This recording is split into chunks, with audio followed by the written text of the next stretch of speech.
রাষ্ট্র সংস্কারের কাজে সফল আমাদের হতেই হবে, এর আর কোনো বিকল্প নেই। যে আমাদের কাছে আপনাদের প্রত্যাশা অনেক, এই প্রত্যাশা পূরণে আমরা বদ্ধপরিকর।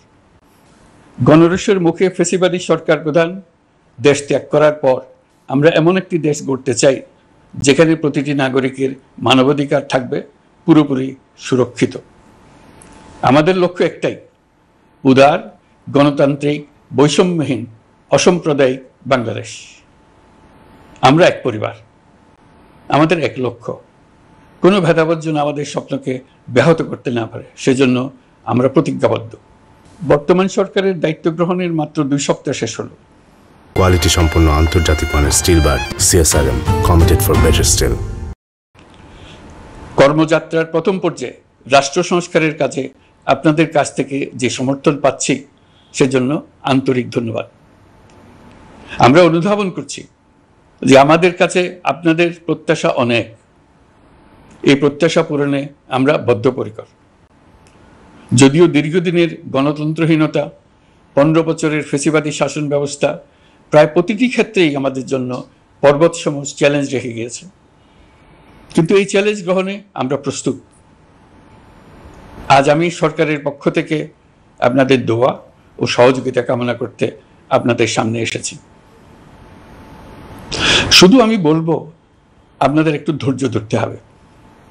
এখনই সব দাবি পূরণ করার জন্য জোর করা, প্রতিষ্ঠানে ঢুকে ব্যক্তিবিশেষকে হুমকির মধ্যে ফেলা, মামলা গ্রহণের জন্য চাপ সৃষ্টি করা, বিচারের জন্য গ্রেফতারকৃত ব্যক্তিকে আদালতে হামলা করে আগেই এক ধরনের বিচার করে ফেলার যে প্রবণতা, তা থেকে বের হতে হবে। ছাত্র জনতার বিপ্লবের গৌরব ও সম্ভাবনা এসব কাজে ম্লান হয়ে যাবে। নতুন বাংলাদেশ গড়ার প্রচেষ্টা হতে ব্যাহত হবে।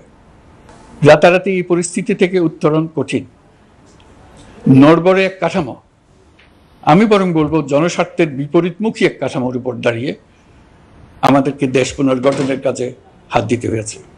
আমরা এখান থেকেই বাংলাদেশকে এমনভাবে করতে চাই যেন এদেশে জনগণই সত্যিকার অর্থে সকল ক্ষমতার উৎস হয়, বিশ্ব দরবারে একটি মানবিক ও কল্যাণকর রাষ্ট্র হিসেবে সমাদৃত হয়। তরুণ প্রজন্ম, শিক্ষার্থী ও জনতার আত্মত্যাগের প্রতি সম্মান জানাতে রাষ্ট্র সংস্কারের কাজে সফল আমাদের হতেই হবে, এর আর কোনো বিকল্প নেই। প্রিয় দেশবাসী, আপনারা ইতিমধ্যে জেনেছেন জুলাই আগস্ট মাসে গণ অভ্যুত্থানে বল প্রয়োগ ও হতাহতের যে দুঃসহ ঘটনা ঘটানো হয়েছে তার স্বচ্ছ তদন্ত করতে জাতিসংঘের মানবাধিকার কমিশনের প্রধানকে বাংলাদেশে এসে তাদের তদন্ত শুরু করতে আমরা আমন্ত্রণ জানিয়েছি। তদন্তের এই প্রক্রিয়া এই সপ্তাহে শুরু হবে। তাদের প্রথম দল ইতিমধ্যে এসে গেছে।